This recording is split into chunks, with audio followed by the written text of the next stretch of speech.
Hello दोस्तों।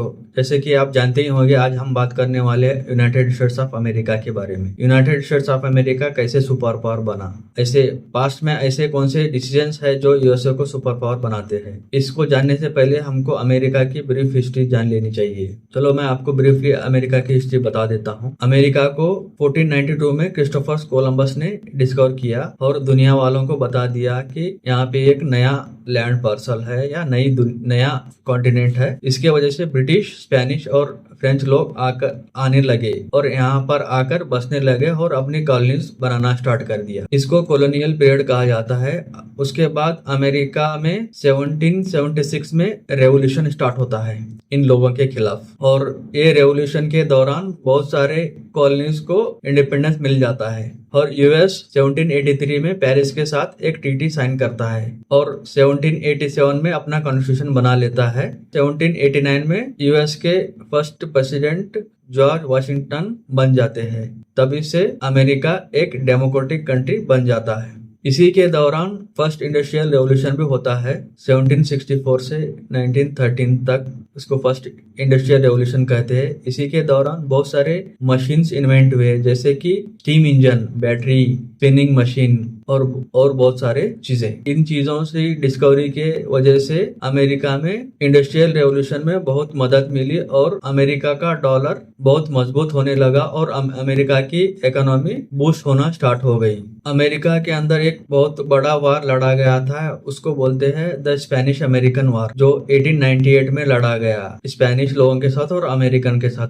इस वक्त अमेरिका अपनी आर्मी को अच्छे से बढ़ा चुका था क्योंकि उसकी इकोनॉमी बहुत डेवलप हो चुकी थी। तो इस वार में अमेरिका को जीत मिलती है और इसी के दौरान फिर से अपनी आर्मी को मजबूत बनाना स्टार्ट कर देता है। फिर 1914 में फर्स्ट वर्ल्ड वार स्टार्ट हो जाता है। इनिशियली अमेरिका इसके अंदर कूदता नहीं, लेकिन वर्ल्ड वार के एंड के टाइम में 1917 में अमेरिका वर्ल्ड वार 1 में कूद जाता है और अपने ट्रूप्स को भेज देता है और अपने अलाइड कंट्रीज को बहुत सारे वेपन जो अपने मैन्युफैक्चर किया था उसको बेचना स्टार्ट कर देता है। इसी के वजह से अमेरिका को फिर से इकोनॉमिक बूस्ट मिलता है, तो उसकी और जीडीपी स्ट्रांग होती है। वर्ल्ड वार 1 1918 में खत्म होता है और उसके बाद जो यूरोपियन कंट्रीज थे इस वार में बहुत इकोनॉमिकल वीक हो चुके थे और ये कंट्रीज का बहुत सारा लॉस हो गया था। इन कंट्रीज को यूएस लोन देना स्टार्ट कर देता है। इस लोन की वजह से भी अमेरिका को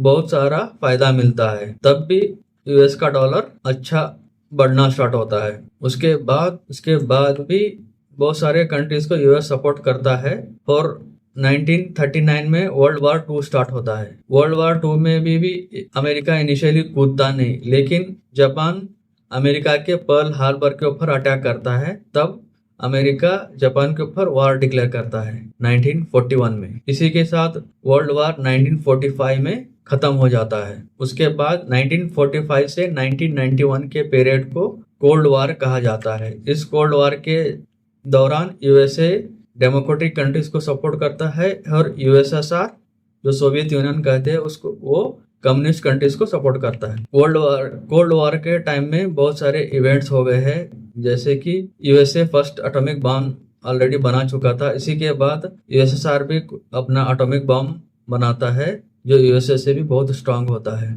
इसी के दौरान स्पेस रेस भी होती है।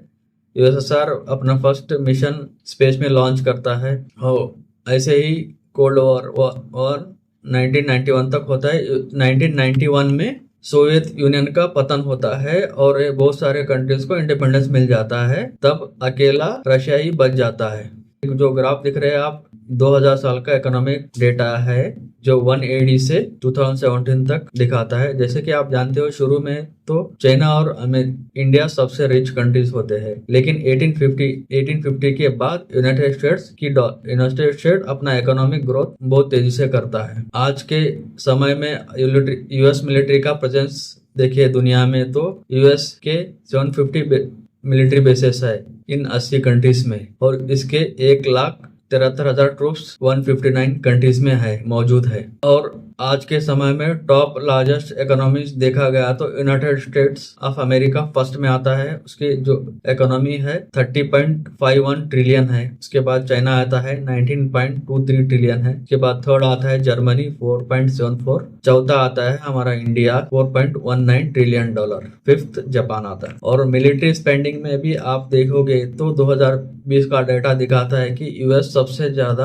मिलिट्री स्पेंडिंग करता है। सेकंड है चाइना, उसके बाद हमारा इंडिया आता है। इतना सब जानने के बाद क्या अमेरिका सुपर पावर है और क्या वाकई वहाँ के लोगों को इतने सारे सुविधा मिलते हैं? लेकिन ग्राउंड रियलिटी ऐसा तो नहीं है, क्योंकि टॉप 10% जो लोग हैं वो 67% ऑफ वेल्थ होल्ड करते हैं, कंट्री का वेल्थ होल्ड करते हैं। और जो टॉप 1 पीपल है वो 30.9% टोटल वेल्थ अपने पास मतलब उनका है। और बॉटम के जो 50% लोग हैं वो उनके पास सिर्फ 2.5% टोटल वेल्थ है। वही टॉप 0.1% जो लोग हैं वो 14% वेल्थ अक्यूमुलेट करते हैं। इसी की वजह से अमेरिका में बहुत इनइक्वालिटी है। जो रिच है रिची है, जो पुअर है पुअरी है। और बहुत सारे लोगों को अभी रहने के लिए घर भी नहीं है। वहाँ का एजुकेशन सिस्टम जो है बहुत महंगा है और जो हेल्थ सिस्टम भी बहुत महंगा है as compared to European countries और रशिया। इसी के साथ